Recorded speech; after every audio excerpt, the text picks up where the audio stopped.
Well, did anime affect Japan's economy? Short answer, yes it did. But before you leave, let's talk about why it tremendously affected Japan's economy and how it became such a powerful economic force. Every country makes decent money from digital media, but anime is somewhat different. And for you nerds who really want to get down to the specifics, I've attached a link of Ryo Takashi's 46-page long document about how anime affected its economy. I did obviously do my research and I did use the document I just mentioned, but regardless, let's actually get into the video. See, statistically, anime makes about 17 times more than Bollywood does, making close to $20 billion in 2023, which is one of their best years in the industry, which in yen is almost 3 billion. 2,966,432,222 yen specifically for you nerds. It still has a long way to go until it reaches Hollywood, as it still makes half of what Hollywood makes, as even though anime had a tremendous year in 2023, Hollywood made around 34 billion in 2023, the same year, so still gotta catch up. But regardless, we're not here to talk about comparisons between them. With the rise of anime and manga each year, I do expect this number to go above each year, as there is slowly becoming an increase in audience as well, since no one gets bullied for it anymore.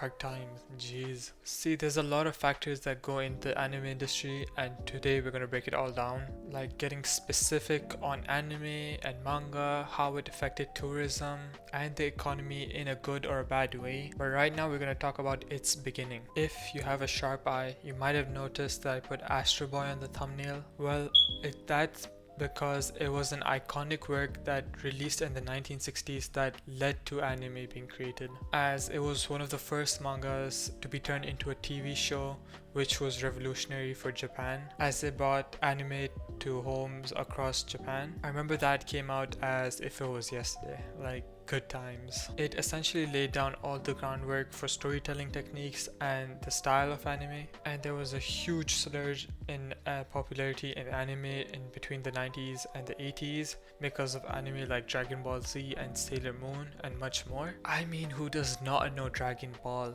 You can even ask someone who doesn't watch anime and they'll know Goku. With digital animation becoming a thing in the 2000s, anime production became way easier. It became easier, it became cheaper, and overall it became more efficient. And because of the internet, anime was finally able to create a worldwide audience, which expanded the industry's reach, and that's where it all started. See, let's start with anime, as it's the leading factor that's making the big bucks. Now, anime does make good money, but it only makes a fraction of Japan's GDP, which in 2023 was $4.2 trillion, which I'm not even going to translate how much that is in yen, because that'll probably take up like 2 minutes of my time. So although anime is making a fraction of the GDP, it is still considered a soft power for Japan, as it plays a role for industries like traditional exports. Now, I did mention that 2023 was their best year, but with the increase of growth in anime, and it's tend to become a trend to watch huge titles like Attack on Titan, Jujutsu Kaisen, and some examples of anime that internationally performed very well. I mean, just go to Gigi's Twitter, there's still people begging him to bring Gojo back. See, now statistically speaking, we're seeing a growth of 12% each year, meaning that in 2028, which is 3 years from now, anime could double their profits they made in 2023, which would be around $40 billion through estimation. See, other than money, anime is also a huge part of Japan's cultural influence. I mean, if you ask someone what they think of Japan, the first thing that'll probably come into their mind is, anime. Or it will be one of those Japan is living in 2125, which God, I've seen so many Instagram posts of, which obviously there's more to Japan than just anime. But again, the same case applies to Korea, where if you ask someone what they think of South Korea, they're gonna think of like K-dramas and K-pop, because like I said, it's part of their cultural significance. You can't blame them, it's a huge part of their culture. Now, you've got some powerheads in the industry, such as Toei Animation Co., who are the oldest animation studio dating back to 1956, and they're creators of anime such as One Piece, Dragon Ball, Slam Dunk, Digimon. Like, holy, what is this lineup? This makes them look like they're the founding fathers, which I mean, they kinda are. You've also got Ufotable, who animated Demon Slayer, and you've got the current man, Mappa. And I assume you all know who Mappa is, and that's mainly because of how much anime they produce that has become a joke in the internet that the animators get no rest. And I mean, I think that might be the truth. Because I mean, look at what they are producing by 2026. You've got Jujutsu Kaisen Season 3, you've got Hell Paradise Season 2, which both animes are releasing in January 2026. You've also got the Chainsaw Man movie coming out this October.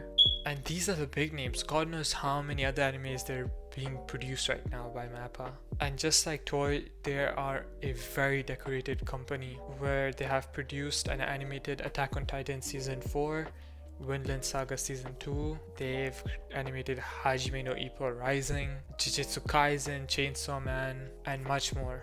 And fun fact, they also animated the opening scene of Persona Royale 5. Essentially, companies like these produce the main big bucks for the economy. Now, the reason why anime does so well is because it differentiates itself from Western animation in every focus, from storytelling to visually, where characters tend to have bigger eyes, more intense expressions, and a lot of vibrant colors. I mean, just look at a fight from an anime.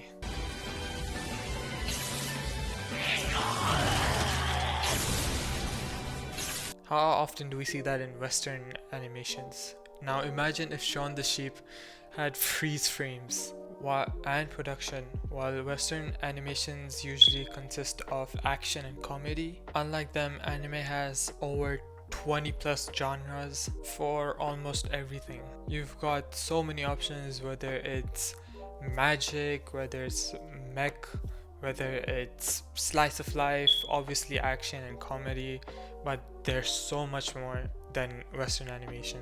Now, I'm not saying Western animation doesn't have different genres, they obviously do, but anime has so many that compared to Western animations, you really can't compare.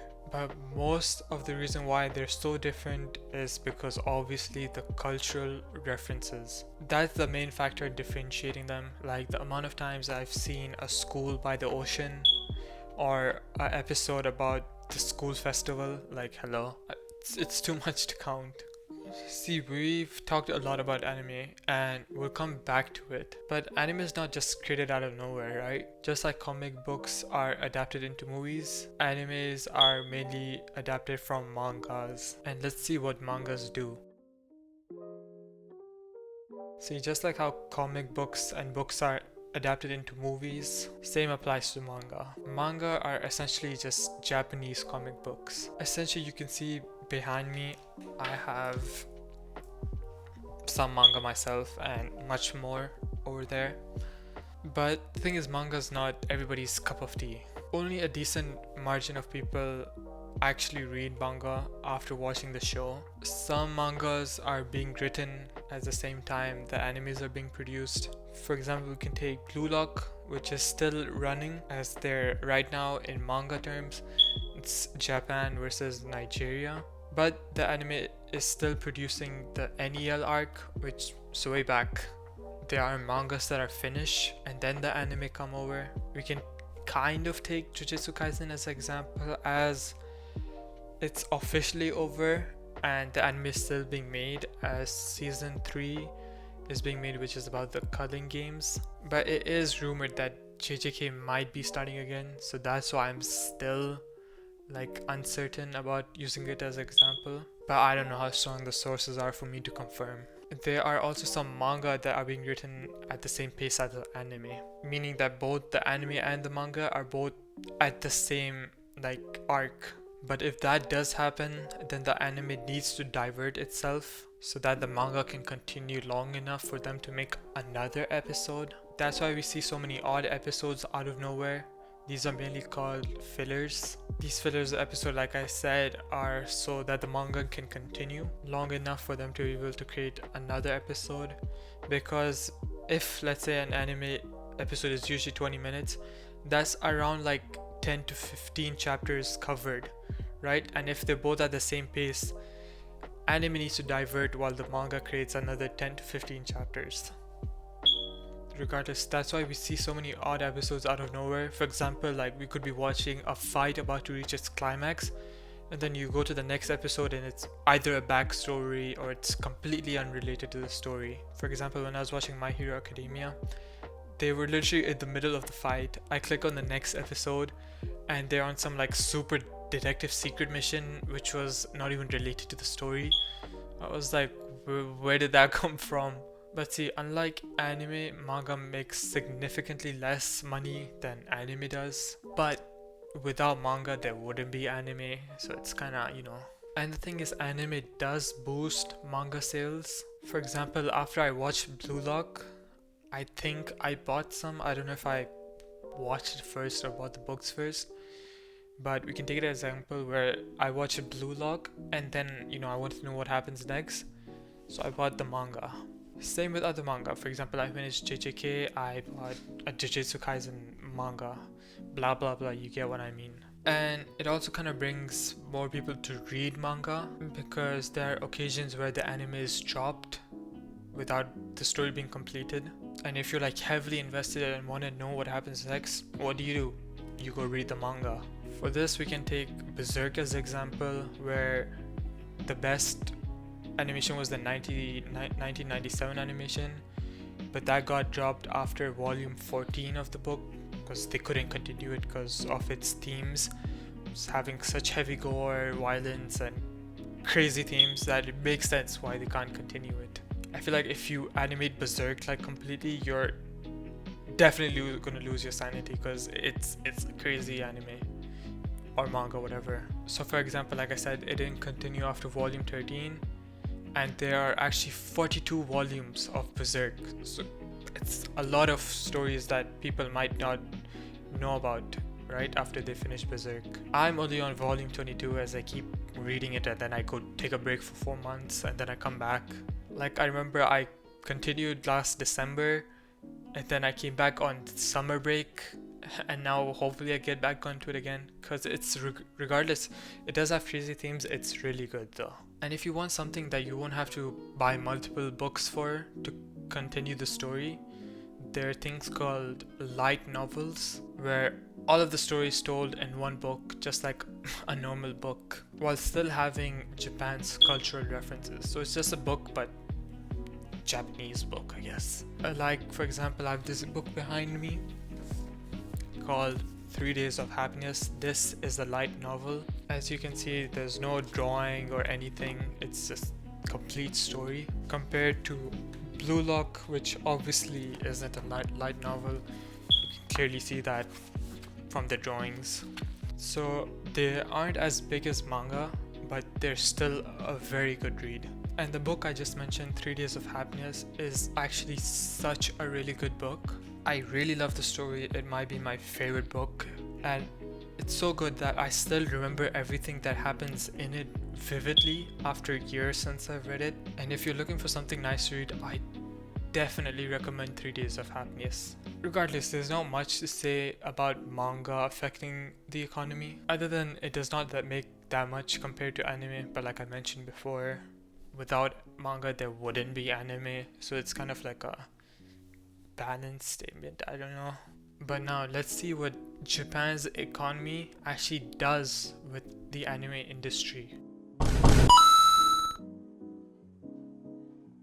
See, in the beginning I mentioned that anime, although not making as much to Japan's GDP, is still considered a soft power, meaning that although it contributes only a bit to the economy, it still does a lot more behind the scenes. See, after World War II, Japan really needed something to completely change people's perspective from it internationally, and that's where anime came in. It helped show Japan's fashion, history, language, and much more. And it worked. It definitely worked, because if you tell a weeb what Japan did in World War II, they would not believe it.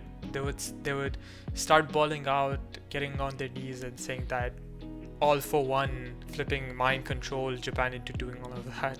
The anime industry also boosted other industries like gaming and merchandise and tourism, which we'll get to later. The industry is definitely growing with an increased number of co-productions between Japanese companies and international ones, as the country continues to keep looking ways for them to be able to find more techniques to tell stories, new technology to help anime remain a dynamic part of its infrastructure.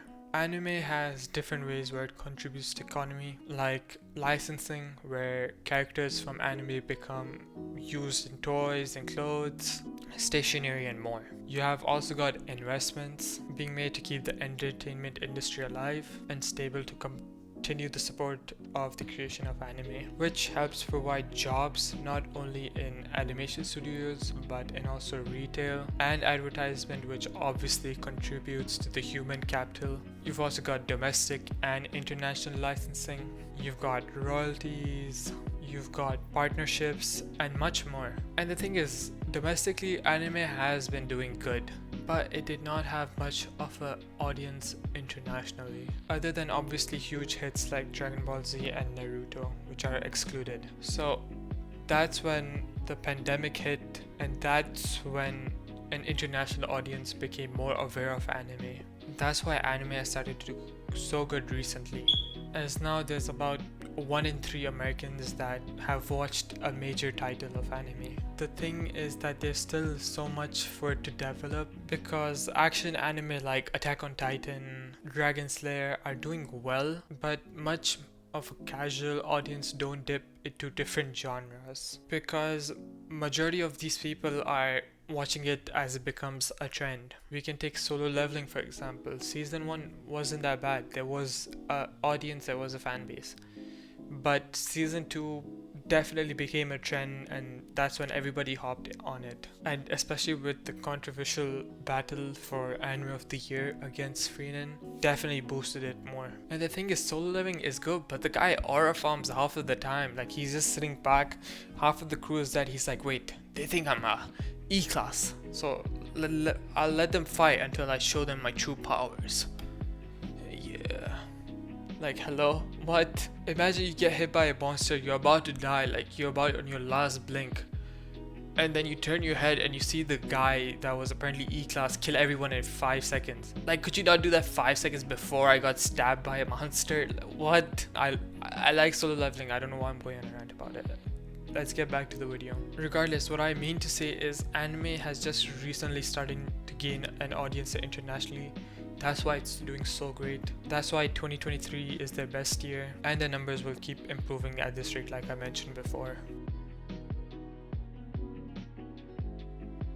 Now, I did mention that anime did increase tourism, and just like going to New York or California to spot out movie scenes or movie places, just like when I lived at the same hotel that The Godfather was shot, that was pretty cool. Same applies for Japan. Lots of people go to Japan just to see the spots where, you know, the anime place was. Huge example is like the staircase from Your Name. Lots of people found it, and I don't blame them for going as well, because I mean, it's a really beautiful country, from its cherry trees to its huge mountains, but so is every other country. But for some reason it's become a trend where people have started to fantasize about going to Japan. And sure, it's a very lovely place with its very nice clean streets, its futuristic innovations, but Japan, and with no offense, it's good for tourists. Like, if you're a tourist, it's fun, but as a person, as your citizen, it's not as fun, because completely living in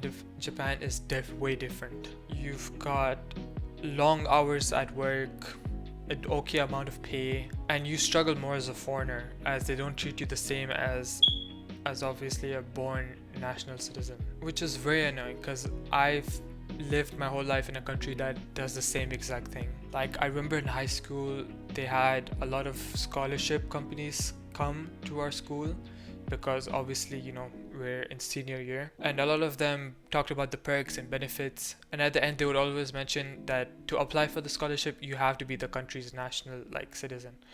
That just made me so angry. That's why I said I'm not studying here and left. Which just makes me so heated because it makes me feel like they undermine you just because you're from someplace else.